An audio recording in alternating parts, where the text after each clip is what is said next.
Estate 2012, sta per arrivare, ma sono in molti ad averle già aperto la porta, già perché l'estate in Sicilia e ancor più per noi che viviamo in Nord Africa ce l'abbiamo quasi tutto l'anno.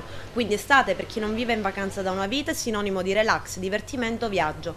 E le spiagge di San Leone si sono già animate, soprattutto di giovani, per la prima tintarella e il primo temerario tuffo. Un ritorno in spiaggia dunque. Senz'altro.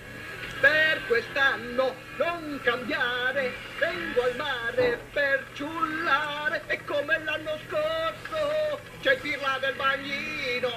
Sono in tanti a voler catturare su di sé i raggi del sole ed assicurarsi una tintarella come si deve. Tanti consigli di esperti che indicano nella frutta il prodotto migliore per un'ottima abbronzatura. Al primo posto del podio come abbronzanti naturali le carote, seguite da spinaci e albicocche. Un po' più impegnativa è invece la prova costume.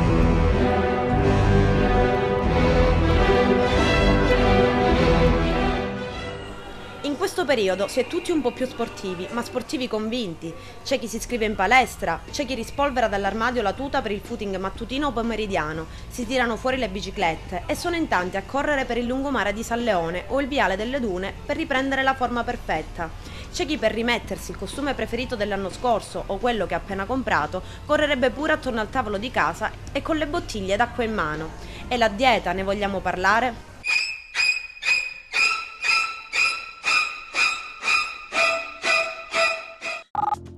Oh, e adesso? Non ci vedo più dalla fame.